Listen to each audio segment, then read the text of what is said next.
यो चाँडोभन्दा चाँडो यी दलालहरूको चाहिँ अन्त्य नगर्ने हो भने त चिनले हिर्काउँछ। चिनियाहरूले सोध्दैन, उसले एकचोटि बुझ्न आएको हो है। यिनीहरूको गतिविधि यही हो भने अब ऊ त भारत बोलायो नि, किन चिनले के भन्यो तिमीहरूलाई भन्न बोलाएको सोध्नलाई मालिकले। मैले अघि भने नि त्यो जङ्गबहादुर बेलायत गएको जस्तो कुनै शानको विषय हो र प्रचण्ड जस्तो मान्छे दिल्ली गएको कुरा। हिजो चाहिँ त्यही दिल्लीमा बसेर चाहिँ यो देशका विरुद्ध नेपाली जनताका हातमा हतियार दिएर चाहिँ यत्रो बदमासी गर्ने 17,000 बढी मान्छे मारिदिने मान्छे आज दिल्ली बोलायो एउटा पार्टीको कार्यक्रममा, त के भयो त? के हुन्छ भन्नुहोस् त? नेकेड दलालहरू हुन् नि यिनीहरू। त्यसो भए उनीहरूले राज संस्थाले र राजाले अब नयाँ तरिकाले सोचेर यो मुलुकलाई काँध हाल्नका निमित्त उहाँले चाहिँ प्रयास नगर्ने भने कसले गर्छ भन्नुहोस् त? अब उनीहरूले हिजो गल्ती गरेका छन्। राज संस्था हटाउने कुरामा चिनले चाहिँ हुँदैन भनेको भए हट्दैन थियो होइन, त्यो उनीहरूले भनेनन् त आज भोगे नि त। यहाँ राज संस्था भइदिएको भए त चिनका विरुद्धमा विदेशी आर्य मन परि गर्न कहाँ पाउँथ्यो? मैले भने नि तपाईँलाई पहिला खम्प विद्रोह दबाए राजाहरूले सेना लगाएर, अहिले को लगाएर दबाउने सम्भव छ? त्यसो भए उनीहरूले तिब्बती शरणार्थीहरूलाई समेत नागरिकता वितरण गरेर नेपाली नागरिकता बोकेका हुन्छ तिब्बतीले, तर उसले चाहिँ फेरि तिब्बत चाहियो भनेर आन्दोलन गर्छ यहाँबाट। अनि के चिनियाले चाहिँ हातमा दही जमाएर बस्छ, हान्दैन लफङ्गाहरूलाई? त्यसो भएर मैले भने नि अपराधी सबैलाई समातेर खोरमा नहालेसम्म त देश ठिक ठाउँमा आउँदैन नि। श्रीलङ्का नबनेसम्म चाहिँ ननिस्किने हो भने त हाम्रो भन्नु केही छैन। श्रीलङ्का के हो, त्यहाँ राष्ट्रपति भाग्यो कहाँ जाने, कहाँ गयो, कता कता भिरमा चाहिँ छौँ हामी। कसैले धक्का लगाइदियो, गतिलाले धक्का लगाइदियो भने सिद्धिन्छौँ हामी। राज संस्थामा फर्क्यौँ भने बाँच्छौँ। योभन्दा अर्को कुनै बाटो छैन। विश्लेषक अनिल योगीजी हुनुहुन्छ, पछिल्लो विकसित घटनाक्रममा केन्द्रित रहेर उहाँसँग कुराकानी गर्नेछौँ हामी। स्वागत छ सर यहाँलाई। धन्यवाद तपाईँलाई। अहिले पछिल्लो यो राजनीतिक घटनाक्रम जसरी अगाडि बढिरहेको छ, जसरी विकसित भइरहेको छ, कसरी हेर्नु भएको छ? पछिल्लो समय चिनिया विदेश विभाग प्रमुखको नेपाल भ्रमणले पनि एक किसिमको तरङ्ग ल्यायो र त्यो भेटघाटको क्रममा चाहिँ उहाँले प्रचण्डलाई भेट्नुभयो, लगायत शीर्षस्थ नेताहरूसँगको भेटघाटलाई लिएर चाहिँ अहिले पछिल्लो समय यो किसिमको भेटघाट शक्ति छिमेकी राष्ट्र अथवा मित्र राष्ट्रबाट उच्च स्तरीय भेटघाटको क्रम नेपालमा बढिरहेको छ र नेपालका नेताहरू पनि उच्च पदस्थ व्यक्तिहरू पनि विदेश भ्रमणमा जाने क्रम बाक्लिदो छ। केही समय अगाडि प्रधान सेनापति अमेरिका गएर आउनुभयो, आरजु राणा पटक पटक भारत भ्रमण लगायत विभिन्न देशको भ्रमणको कुरा आइरहेको छ र अहिले प्रचण्ड पनि भारत भ्रमणमा आज भर्खरै मात्रै भारत भ्रमणमा जाँदैछन्। यो छिमेकी मुलुक मित्र राष्ट्रहरूबाट पटक पटक यो किसिमको ओहोरदोहोर नेपाली उच्च पदस्थ नेताहरूको ओहोरदोहोर के कारणले भइरहेको छ, के हुँदैछ, कसरी हेर्नु भएको छ यहाँले? धन्यवाद सञ्जीवजी। यो आफ्नो कुरा सकिएपछि, आफ्नो विचार सकिएपछि, मान्छे पङ्गु भएपछि यस्तो हुन्छ। त्यसो भएर तपाईँले यो चिनिया उच्च अधिकारीहरूको लियुको भ्रमण त्यो निकै चाहिँ महत्त्वपूर्ण भ्रमण हो है। नेपालको राजनीतिक इतिहासमा शक्तिशाली छिमेकी राष्ट्रको चाहिँ उच्च चाहिँ विदेश प्रमुख नै हुन् लियु।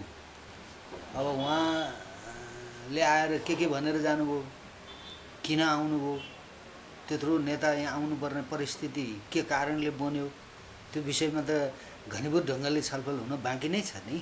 अमेरिकी अधिकारीहरूको बारम्बार भ्रमण पछिको भ्रमण हो नि यो चिनिया विदेश। त्यही त उहाँले आएर के भनेर जानुभयो, मैत्रीपूर्ण एउटा छिमेकी राष्ट्रको रूपमा लिन्छौ कि तिमीहरू युद्ध चाहन्छौ? लियुले सोधेर गएको त्यही हो यिनीहरूलाई है। विश्वमा चाहिँ प्रजातन्त्रको नाममा लुट मचाउने, लुट मचाउने, जनहत्या गर्ने चाहिँ व्यवस्थालाई बोकिराख्छौ कि आफ्नो पुर्खाहरूले निर्माण गरेको राष्ट्रको चाहिँ सार्वभौमिकता, स्वतन्त्रता र अखण्डतालाई सुरक्षित राख्छौ आफ्नै बुद्धिले? गर्छौ चाहिँ के युद्ध चाहन्छौ कि के चाहन्छौ भनेर गएको चिनिया चाहिँ विदेश प्रमुख लियु। त्यसो भए हुनाले तपाईँले प्रचण्डलाई जोड्नुभयो यहाँसँगै, अनि प्रचण्डलाई उता बोलायो नि मालिकले। है। यो बडा चाहिँ गजबको चाहिँ प्रचण्डको भ्रमणो भने जस्तो गरेर तपाईँले पनि सोध्नुभयो, मिडियाका मान्छेले चाहिँ खुबै समाचार बनाइराखेका छन्। सुन्नुहोस् अमेरिकाको भ्रमण बारम्बार भयो, त्यसपछि चिनिया प्रतिनिधि आयो, अब नेपालका प्रतिनिधि चाहिँ भारत जाँदैछन्। तपाईँले सुन्नुहोस् न, मैले भने नि तपाईँलाई, यो जङ्गबहादुर बेलायत गएको जस्तो हो। पुष्पकमल दाहाल भारत जानु कति ठुलो समाचार बनाएको हो। मोदीसँगको पनि भेटघाटको कुरा, मोदी आफ्नो ठाउँमा ठिक छ, प्रचण्डको के हैसियत छ भने, पुष्पकमल दाहालको के हैसियत छ? यो त बुङ्गाहरूको विवेकिनहरूको देश भएको हुनाले नै बढी समाचार बन्यो। जनहत्या गरेको, देशद्रोह गरेको अभियोगमा खोरमा हाल्नुपर्ने मान्छे चाहिँ भारतीय चाहिँ एउटा पार्टीले बोलायो भनेर त्यति ठुलो समाचार किन बनाउनु पर्ने भनेको नि। समाचार कस्ताको बनाउने, कस्तासँग कुरा गर्ने, त्यो कुरा पनि अहिलेका मिडियाहरूले, पत्रकारहरूले बुझ्नुपर्छ क्या, नेपाली मिडियाहरूले। किनकि म पनि मिडिया क्षेत्रमै चाहिँ काम गरेको हुनाले कस्ताको समाचार बनाउने। प्रचण्ड भारत गएर शेरबहादुरको श्रीमती भारत गएर हुन्छ के भन्नुहोस् त? त्यही हो यो राष्ट्रको चाहिँ हैसियत। शेरबहादुरको बुढी र प्रचण्डसँग जोडियो अब यो राष्ट्रको अस्तित्व। विश्लेषकले त भनेका छन् नि, अब प्रचण्ड र आरजु देवबाराना चाहिँ आलो पालो रूपमा प्रधानमन्त्री हुने त्यो किसिमको डिजाइन बन्दैछ भनेर पनि भन्दै। होइन, अब यो पागलखानामा को के हुन्छ त्यो छोडिदिनुहोस्। प्रश्न अस्तित्वको, यो देशको अस्तित्व रहने कि नरहने भन्ने प्रश्न हो है। यहाँ को के हुन्छ, को के भएर के भयो भन्नुहोस् त? दुईवटा राष्ट्रपति, दुईवटा उपराष्ट्रपति, के भए नि त, के भयो त भएर? त फेरि के हुन्छ त्यो कोही लफङ्गा चाहिँ प्रधानमन्त्री भएर अथवा केही भएर? त्यो केही पनि हुँदैन। हामी कहाँ आइपुग्यौँ भने नेपाललाई यिनीहरूले कहाँ ल्याइ पुर्याए भन्ने प्रश्न चाहिँ गम्भीर हो। त्यो भने के भने विदेशीको डिजाइन अन्तर्गत यिनीहरूले जे काम गर्दै थिए त्यसको पटाक्षेप भयो, त्यो पर्दाफास भयो। चीन जस्तो शक्तिशाली राष्ट्रको एउटा त्यहाँको राष्ट्रपति र त्यहाँको सेनासँग प्रत्यक्ष सम्बन्ध राख्ने र एउटा डिजाइनर भनौँ न, एउटा कुटनीतिज्ञ जो चिनिया सेनालाई र चिनको राष्ट्रपतिलाई समेत उहाँको योजना अनुसार उनीहरूले चाहिँ आफ्नो राष्ट्रिय अन्तर्राष्ट्रिय पोलिसी बनाउँछन् है। त्यस्तो व्यक्ति यहाँ रिसाएर आएको छ, रिसाएर है। यो नेपालका फटाहरूले, यी विदेशीका दलालहरूले जान चिनका विरुद्ध कुनै न कुनै काम गतिविधि गर्न खोजेको भन्ने कुरा चिनियाहरूले बुझेपछि, एमसिसी पास गरिसकेपछि त्यो लुकाएर यिनीहरूले त्यो एसपिपी सम्झौता गर्ने भन्ने कुरा ल्याए नि। अनि त्यो सबै कुरा चिनले थाहा पायो। त त्यही चाहिँ समयमा चिनिया चाहिँ सरकारले चाहिँ यो चीन विरुद्ध कुनै पनि राष्ट्रबाट हुने गतिविधिका विरुद्ध चिनिया सेना स्वतः परिचालन हुने कानुन बनायो। यो यहीँको कुरालाई आधार मानेर बनाएको। नेपालकै कारणले त्यो किसिमको कानुन बनायो चीनले। अन्त के थियो त? के ताइवानको कारणले मात्रै होला त? के तिब्बतको कारणले मात्रै होला त? यहाँको कारण केही नहोला? तपाईँको 31-32 सालमा चाहिँ खम्पा विद्रोह हाम्रा विरुद्ध थियो? त्यो त चीनका विरुद्ध थियो नि। खम्पा विद्रोह गराइएको त्यो तिब्बतीहरू मार्फत। यो सिउचाटारमा सानो एउटा एयरपोर्ट थियो त्यो बेलामा होइन। त्यो एयरपोर्टबाट एयरक्राफ्ट त्यो हेलिकप्टरबाट मुस्ताङमा चाहिँ हतियार खसाल्ने गरेका थियो अमेरिकनले। त त्यो नेपालका राजाहरूले, नेपालको सेनाले त्यो कुरा दबायो उनीहरूले है। चीनका विरुद्ध, यो देशबाट कसैका विरुद्ध त्यो नचाहिँदो काम गर्न मिल्दैन भनेर गरेको हो। अहिले आजको युगमा, आजको चीनका विरुद्ध यहीँ आएर यिनीहरूले चाहिँ अमेरिकनहरूले कसैले बदमासी गर्न खोजेपछि र यी दलालहरूले आफू सत्तामा बस्नका निमित्त उनीहरूलाई सजिलै यहाँ आउन दिएपछि त्यत्रो नेता आयो नि। यो कम्ता खतरनाक कुरा हो। यो सामान्य रूपमा लिनुभएको छ तपाईँहरूले। नेपालीले यसलाई सामान्य रूपमा लिने हो। तर दलका नेताहरूले त नेपालको पार्टी, राजनीतिक दल र नेपाली जनता त एक चीन नीतिप्रति चाहिँ प्रतिबद्ध छन् भनेर पठाए नि। त किन सोध्यो? त चिनिया चाहिँ विदेश चाहिँ विभाग प्रमुख आएर लियुले आएर किन सोध्या त? त्यो यिनीहरूको नीति ठिक थियो भने, यिनीहरूको दिमाग ठिक थियो भने, यिनीहरूले सही तरिकाले आफ्नो मुलुक हाँक्थे भने यो देशबाट कसैका चाहिँ देशका विरुद्ध कुनै पनि काम गर्दैनन् भन्ने कुराको यिनीहरूले त्यो ग्यारेन्टी गरेका थिए भने चिनिया चाहिँ विदेश विभाग प्रमुख आएर यहाँ किन सोध्नुपर्ने भन्नुहोस् त? चिनका विरुद्ध कुनै पनि गतिविधि नहोस् है भनेर किन भन्नुपर्ने? यिनीहरूले गर्दैछन् र भन्यो हो चिनले। त्यो त स्पष्ट छ नि, नाङ्गो सत्य देखिन्छ त आँखा अगाडि। चिनका विरुद्ध यिनीहरूले त्यो एमसिसी ल्याए त्यो चाहिँ एसपिपी सम्झौता यिनीहरूले ल्याए। जब चिनले चाहिँ त्यो कानुन बनायो कि चिनिया सेना कहीँ पनि चाहिँ आफ्नो देशका विरुद्ध गतिविधि हुन थाल्यो भने त्यहाँ परिचालन हुने भन्ने उसले जब चाहिँ कानुन बनाएपछि अनि यहाँ चाहिँ होइन होइन होइन होइन होइन हामी अस्वीकार गर्छौँ भने, तर अहिलेसम्म पत्र लेखेको छैन। त्यही बिचमा चाहिँ लिउ नेपाल आएर फर्किनु भएको छ है। यो चाँडोभन्दा चाँडो यी दलालहरूको चाहिँ अन्त्य नगर्ने हो भने त चिनले हिर्काउँछ। चिनियाहरूले सोध्दैन, उसले एकचोटि बुझ्न आएको हो है। यिनीहरूको गतिविधि यही हो भने अब ऊ त भारत बोलायो नि, किन चिनले के भन्यो तिमीहरूलाई भन्न बोलाएको सोध्नलाई मालिकले। मैले अघि भने नि त्यो जङ्गबहादुर बेलायत गएको जस्तो कुनै शानको विषय हो र प्रचण्ड जस्तो मान्छे दिल्ली गएको कुरा कति ठुलो समाचार बनाएको त्यो नेपालका मिडियाहरूले। त्यो यो दलालीको पराकाष्ठा भयो क्या। देशभक्ति मरेपछि अनि दिमागले काम गर्दैन, जे पनि समाचार बन्छ। एउटा राष्ट्रभित्र कस्तो कुरालाई समाचार बनाउने, कस्तोलाई नबनाउने, कोसँग कुरा गर्ने, कोसँग नगर्ने, के गतिलो कुरा हो, के अगतिलो कुरा हो, के गर्दा राष्ट्रको हित हुन्छ, के गर्दा अहित हुन्छ भन्ने कुरा बुझ्ने चाहिँ मिडिया क्षेत्रमा मान्छे भइदिएका भए यो गति हुन्थ्यो। कहाँ पुग्यो हिजो चाहिँ त्यही दिल्लीमा बसेर चाहिँ यो देशका विरुद्ध नेपाली जनताका हातमा हतियार दिएर चाहिँ यत्रो बदमासी गर्ने 17,000 भन्दा बढी मान्छे मारिदिने मान्छे आज दिल्ली बोलायो एउटा पार्टीको कार्यक्रममा, त के भयो त? के हुन्छ भन्नुहोस् त? नेकेड दलालहरू हुन् नि यिनीहरू। अब यो कुरा भन्न किन डराउनु पऱ्यो, किन लाज मान्नु पऱ्यो? के अब यी कौन सा स्तरीय मान्छे हुन् र यिनीहरूसँग स्तरीय भाषामा यिनीहरूको बारेमा कुरा गर्नु पऱ्यो? जरुरी छैन नि। त्यसो भए उनीहरूले प्रश्न चाहिँ के हो भने विदेशीहरूको डिजाइनमा यो व्यवस्था लादिएको हुनाले है, सिधै चाहिँ विदेशीले हमला गरेर यो राष्ट्र लिन नसक्ने स्थिति भएको हुनाले विशेष गरी भारतीयहरू, अब ठाडै भन्नुपर्छ, हामी भारतीयहरूले के गरे हामीलाई? हो यति ठुलो अन्याय चाहिँ किन चाहिँ हामीलाई चाहिँ अन्यायमा पारेर उसले चाहिँ आनन्द लिइराख्नुपर्ने? उसका विरुद्धमा यो राष्ट्रबाट के चाहिँ त्यति ठुलो अन्याय हुने काम भएको छ भन्नुहोस् त? केही पनि छैन नि। कहिले केही गरिदिएछ, कहिले नाकाबन्दी गरिदिएछ, कहिले यो नागरिकता विधेयक ल्याउन लगाएर जहाँ आफ्ना देशका नागरिकहरूलाई नागरिकता बाँड भनेर यी आफ्ना दलालहरू माध्यम यो देशको तथाकथित सरकारलाई बाध्य पारेको छ। अहिले फेरि अगाडि बढाउन खोजिरहेको छ सरकारले। त्यो त हिजो त 46 पछि भने नि, 46 पछि के आयो? प्रजातन्त्र आयो। मूर्खहरूको देश भयो नि त्यो। 46 पछि प्रजातन्त्र मात्रै आयो। भुटानी शरणार्थी आएको थाहा छ कि छैन नेपालीलाई? भुटानसँग हाम्रो के अरे सीमा जोडिएको छ? छैन नि। भारतसम्म आउने हो उनीहरू। भारतबाट यहाँ कसरी आयो?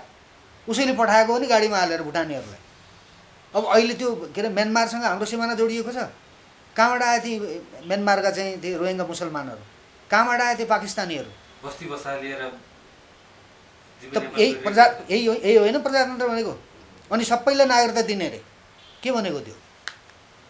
यस्तो व्यवस्था पनि चाहिँ प्रजातन्त्र हुन्छ। यस्तो व्यवस्थाले पनि यो राष्ट्रको रक्षा हुन्छ। विवाह गर्न साथै नागरिकता यहाँ बसेपछि, यहाँ आएपछि अनि यहाँ छोराछोरी जन्माएपछि नागरिकता पाउने हो। त्यो कस्तो देश बनाएको? त यो दलालहरूको यो मनपरी हो। यो मनपरीका विरुद्धमा नेपालीहरूले आफूलाई सङ्गठित गर्नु पर्यो होइन। हामीसँग अन्तिम विकल्प भनेको, यो देश बचाउने अन्तिम विकल्प भनेको राज संस्था हो है। राजाले यो कुरालाई सुनिराखेका छन्, बुझिराखेका छन्। बुझेका छन् राजाले? कसले? तपाईँले मैले बुझेर हुने भयो त? अब राजाले नबुझेसम्म चिनले पनि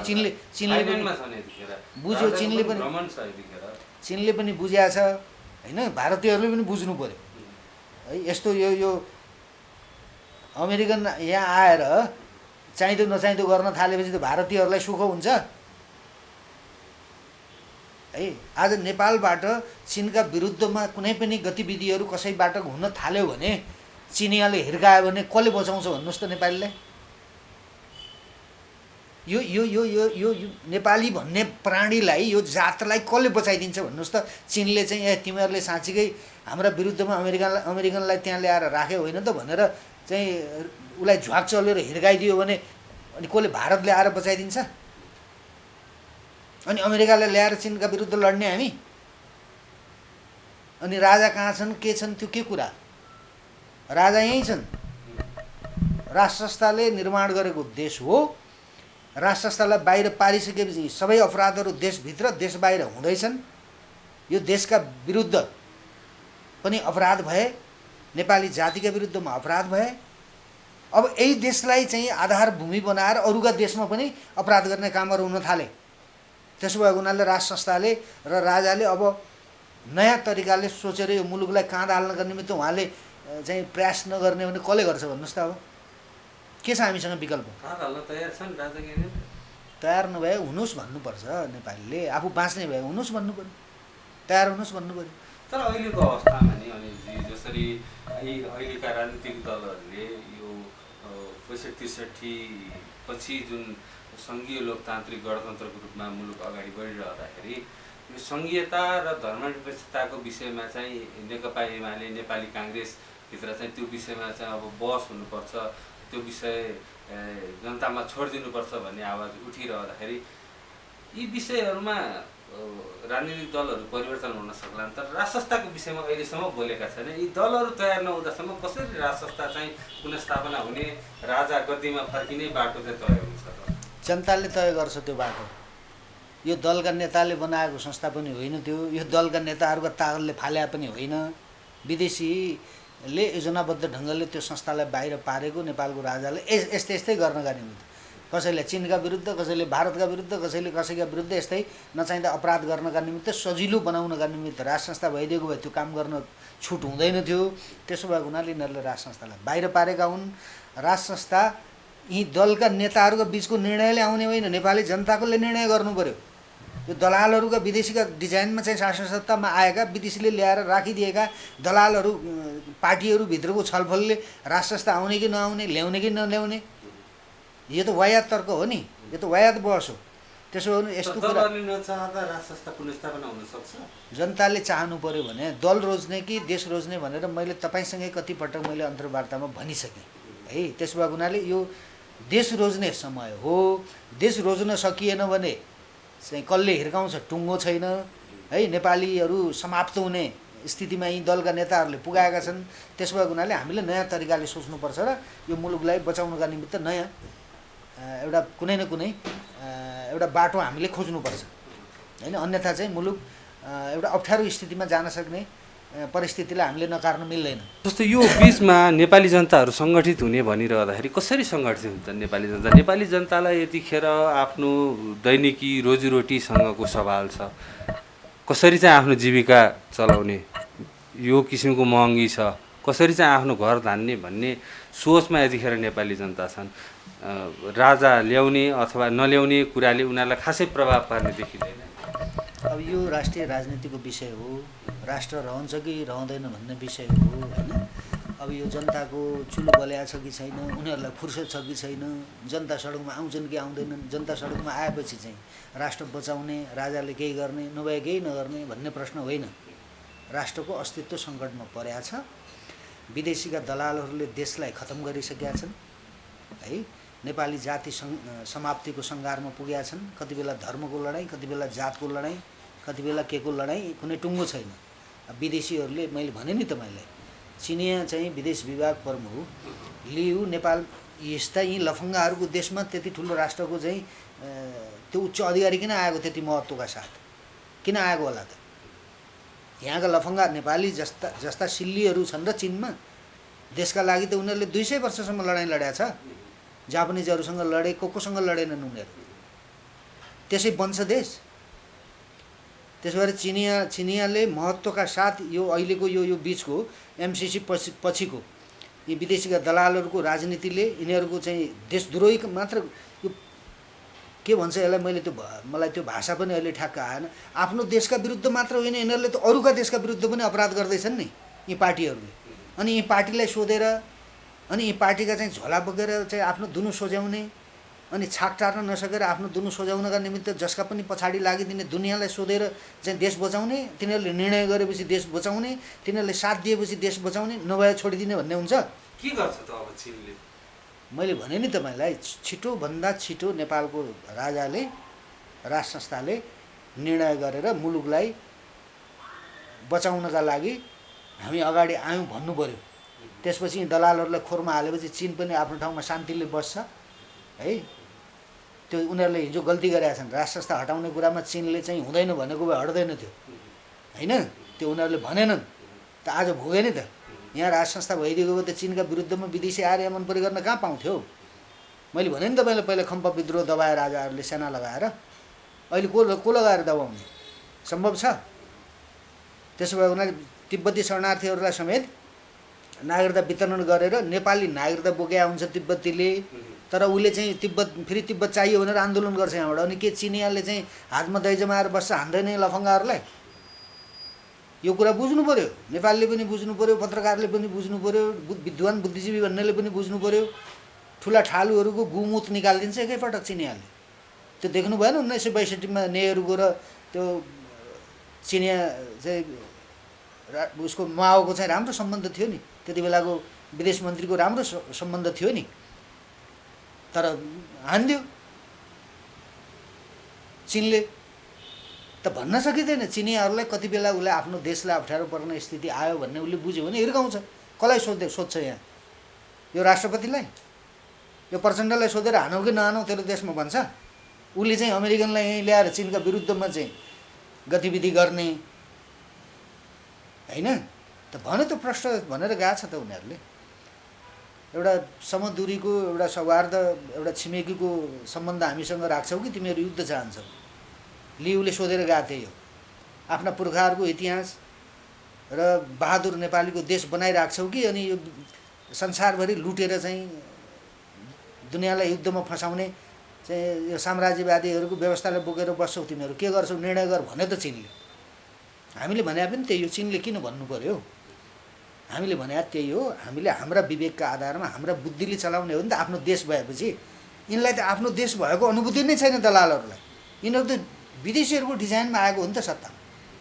अहिले अब यति बेला अर्थतन्त्रको कुराकानी गर्ने हो भने पनि नेकपा एमालेका अध्यक्ष पूर्व प्रधानमन्त्री केपी शर्मा ओली, माओवादीका नारायण काजी श्रेष्ठ, गभर्नरले पनि पटक पटक चाहिँ देश श्रीलङ्काको बाटोमा जाँदैछ भन्ने किसिमको अभिव्यक्ति दिनुले चाहिँ श्रीलङ्कामा जुन किसिमको सङ्कटकाल घोषणा गरिएको छ अहिले, त्यो बाटोमा साँच्चीकै नेपाल जाँदैछ अथवा चाहिँ यो अहिले अन्य दलहरू सत्ता गठबन्धनले चाहिँ यो किसिमको हवा पिटेको भनेर अहिले गभर्नरको पनि जुन केस आइरहेको छ नि, कसरी हेर्नु भएको छ? अनि यो कुन चाहिँ विद्वानको बुद्धिजीवीको तर्क हो र यो श्रीलङ्काको बाटोमा देशलाई पुगाउने यही अपराधीहरू होइन जसले चाहिँ जान्ने पल्टेर व्याख्या गरिदिन्छ श्रीलङ्काको बाटोमा को लैजाने? हामी हौँ। नेपाली जनताको कारणले श्रीलङ्काको बाटोमा जाँदैछ देश। देशको अर्थतन्त्र लुट्ने नेपाली जनता हो, हामी हौँ। यी अपराधीहरू स्वयं अपराध गरेका छन् र यिनीहरूले मुलुक चाहिँ श्रीलङ्काको बाटोमा जाँदैछ भनेर डर चाहिँ पैदा गराउने काम पनि यिनीहरूले गर्दैछन्। त्यसो भएर मैले भने नि यी अपराधी सबैलाई समातेर खोरमा नहालेसम्म त देश ठिक ठाउँमा आउँदैन नि। श्रीलङ्का नबनेसम्म चाहिँ ननिस्किने हो भने त हाम्रो भन्नु केही छैन। श्रीलङ्का के हो? त्यहाँ राष्ट्रपति भाग्यो कहाँ जाने, कहाँ गयो, कता कता बस्न दिइरहेको छैन, कहाँ सिङ्गापुर होइन त्यो के हो? दलालहरूको हालत त्यही हुन्छ नि त। विदेशीको ऋण खाएपछि त्यही हालत हुन्छ शासकहरूको, दुनियाँको पनि त्यही हालत हुन्छ त। बुझ्नु पऱ्यो नि त नेपालीले भनेको कारण त्यो हो क्या। सबभन्दा पहिला नेपालीले बुझ्नु पऱ्यो। गभर्नर भन्नुहोस्, यो मन्त्री भन्नुहोस्, प्रधानमन्त्री भन्नुहोस्, यी दलालहरूको कुरा गरेर कुनै अर्थ छैन। नामले अहिले एक किसिमको तरङ्ग ल्याइरहेको छ नि एम अधिकारी भनेर। अब त्यो कसैलाई थाहा नभएको के नाम रहेछ त्यो? एमाले त्यत्रो चाहिँ सारा थाहा पाउने पार्टी, यत्रो सरकार चलाएको काङ्ग्रेस पार्टी, यत्रा विद्वान बुद्धिजीवी भएको देश, यत्रा अनुसन्धानदाता पत्रकारहरू भएको देशले एम अधिकारी को थाहा पाएनन्? योभन्दा चाहिँ मरेको दिनहरू के हुन्छ? फटाहरू नि एउटा नाम गरेको छ, अर्को नामबाट खाएको छ। नक्कली नाम गरेर आयो नि। कसैका बादल थिए हिजो होइन, रामबहादुर थापाको नाम बादल थियो, प्रचण्डको के अर्कै नाम थियो। त्यो बाबुराम त चोरहरू हुन् नि, चोरहरूका नाम के हुन्छन् के। त्यसो भएर यो राष्ट्र लुट्नका निमित्त यिनले आफ्ना नामबाट पनि लुटे, अरू नक्कली नाम बनाएर पनि मान्छे तयार गरेर लुटे। आर्थिक सङ्कटको यो अवस्था आइरहँदाखेरि हतियार खरिदको कुराले पनि अहिले बाहिर रिपोर्टै सार्वजनिक भइसकेको छ नि, डिल गरेको। अब ती विदेशीले प्रयोग गरेका सेकेन्ड ह्यान्ड हतियार पनि त्यो पनि चौबर महँगोमा किनेर के गर्ने भने शिकार खेल्ने कि नेपाली जनता मार्ने कि? हिजो हतियार थिए त के गरे? नेपाली जनता 17,000 मारे होइन कि के लसार पाटो लाग्यो त? सेनालाई, राष्ट्रको प्रहरीलाई, सुरक्षा अङ्गलाई हतियार चाहिन्छ होइन। त्यसको लागि राज्यले किने जस्तो हुनुपर्ने नि। एउटा कुनै आतङ्कवादीले किने जस्तो हो प्रहरीको हतियार कुनै एउटा बिचौलियाले किन्दैछ नि। त यो त अपराध हो नि त, यो त अपराध हो नि। त्यसभरि यो अपराधीहरूको अन्त्य नगरेसम्म देश ठिक ठाउँमा आउँदैन होइन। अब सबभन्दा ठुलो डर चाहिँ चिनिया विदेश मन्त्री जो फर्किएर गएका छन् यिनलाई धम्काएर गएका छन्। त्यसो भएर प्रचण्डले चाहिँ दिल्ली चाहिँ बोलाइएको छ उसलाई, प्रचण्डलाई के भन्यो चिनले भनेर सोध्नलाई हो उसलाई होइन। त्यसो भएको हुनाले स्थिति चाहिँ राम्रो छैन। नेपालीले बुझ्नु पर्यो राष्ट्र संस्थामा फर्किएपछि देश पनि बाँच्छ, चिनलाई पनि केही आत्तिन पर्दैन, यहाँ हामी ठिक गर्छौँ भनेर नेपालको राजाले भन्यो भने, नेपाली जनताले भन्यो भने चिन आफ्नो नाममा ठिक हुन्छ। यहाँ अमेरिकासँग हाम्रो के लेना देन, अमेरिकासँग हाम्रो के छ र? 70 वर्षदेखिको अमेरिकासँग सम्बन्ध छ। त हाम्रो देशलाई आधार बनाएर अरूका देशमा काम गर्न मिल्दैन तपाईँहरूले भन्न त पाइयो नि त चिनलाई। अनि भारतीयहरूले मनपरी गरिरहेको छ यहाँ। त्यो उसको जो मनपरी गर्ने देश होइन नि त, यो कसैका विचारमा बनाएको होइन। हामी अरूका विचारमा चाहिँ हिँड्ने पनि होइन। हाम्रो आफ्नै विचार छ, आफ्नै विचारमा मुलुक निर्माण भएको छ। हाम्रो आफ्नै धर्म छ, संस्कृति छ, सभ्यता छ, सारा कुरा हाम्रो आफ्नो छ नि त। अनि आफ्नो भएकाहरूले चाहिँ थाहा नपाएको हुनाले, विदेशीहरूको चाहिँ डिजाइनमा ठुला ठालु पल्टिन खोज्या हुनाले र नेपालको राष्ट्र संस्थालाई चाहिँ सबैभन्दा चाहिँ यो देशको उन्नति र प्रगतिको बाधक यही संस्था हो भने यिनीहरूले हुन्छ। के त्यो साबित भयो त? भएन नि त। त्यसो भएर अब भिरमा चाहिँ छौँ हामी। कसैले धक्का लगाइदियो, गतिलाले धक्का लगाइदियो भने सिद्धिन्छौँ हामी। राष्ट्र संस्थामा फर्क्यौँ भने बाँच्छौँ। योभन्दा अर्को कुनै बाटो छैन, नभए हामीले सिद्धिने हो। यो महत्त्वपूर्ण समय र यो संवादको लागि यहाँलाई धेरै धेरै धन्यवाद तपाईँलाई।